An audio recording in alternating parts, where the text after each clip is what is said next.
Oh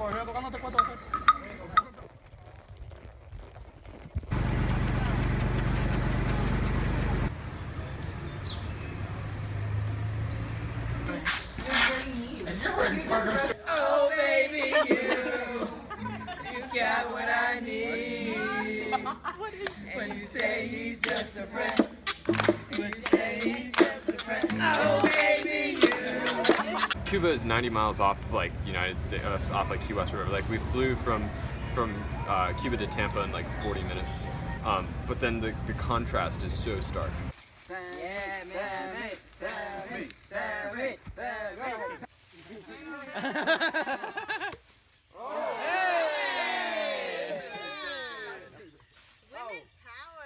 So initially, like going to Cuba, I thought I was going to see something more along the lines of like North Korea, and something that is really a lot more restricted and a lot of just more restrictions and a lot less freedom.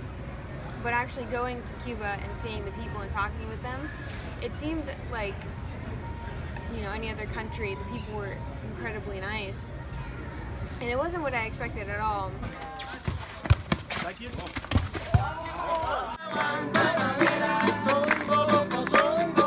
One thing that was pretty clear and that you could even see from the outside looking in, and you could just see by the way people interacted on the streets, is just that a sense of community is like always present. I'm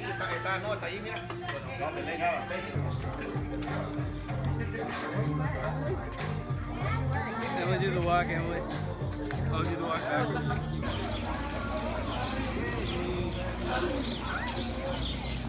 It made me think about the ways in which Cuba and the United States are different, and the ways in which they're the same, and the like course that they're gonna collide at some point. They're moving towards each other, and like what that collision is gonna look like, and what that's gonna mean, mostly for Cuba. Toca la clave, suena el bongo, hazme un tumbao que el ritmo lo pongo yo.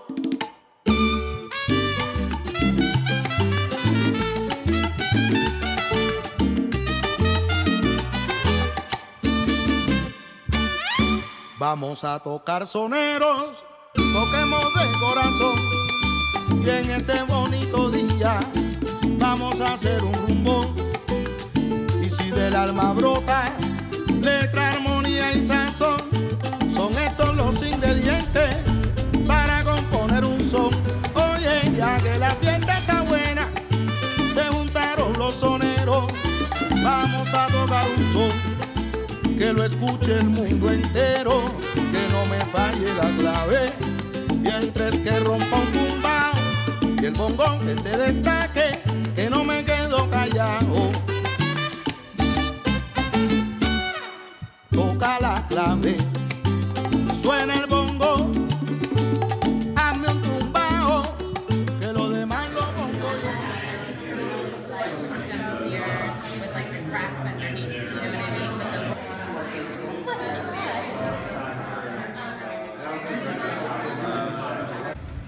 It was really the art that I saw that was the main thing that really came out to me, and the way that people express themselves like through art.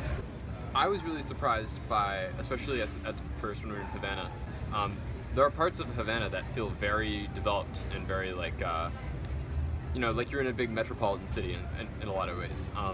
But then there are also parts that are like, you know, run-down buildings and buildings in the process of collapsing. I don't know, the city itself is like a very contrasting city.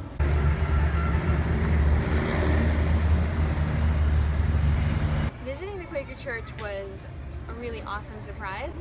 The last place I would have imagined finding Quakerism would be in Cuba, but it was there. The cuc and the peso embody like the contrast in that, you know, a Cuban peso, which is worth like 4 cents US, versus the cuc, which is worth like about $1 US. And to think about like, most people in Cuba might make, you know, 50 cuc in a month or whatever. But we were going around spending, you know, 20 cuc on t-shirts and stuff. Like the contrast between like what local people are making and then what tourists and people from other countries are like spending and just throwing around in Cuba is really immense, I think.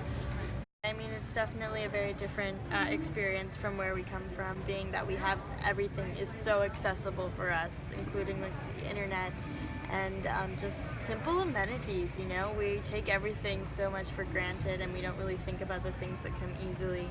And living in the seminary in Pastor Samuel's house, knowing that, and you said this, that they are not a family that drinks coffee, but they get their ration from the government and then they end up saving it.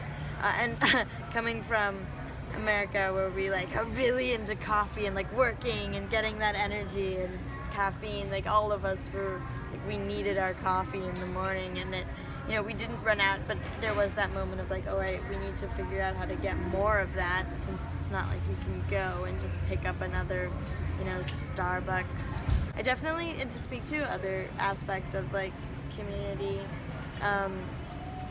it was really interesting how friendly everybody is towards one another and like randomly talking to people in the street. And I'm not a person that feels like I'm shy. I don't need to feel shy with strangers, but it definitely had this other element to it that we don't see here in the States. Good night. This is one to take back to the group. Yeah, this is my knife.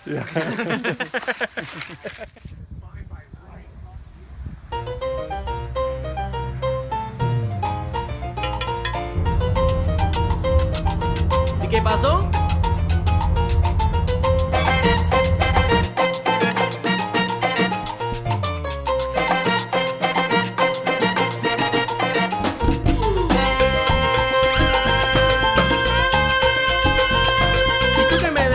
Que yo nunca podría, pues mira que aquí estoy trayendo guapería, con el Sambo 21 vengo sabe y vacilando, y a todo el mundo aquí estoy invitando, para que te agarres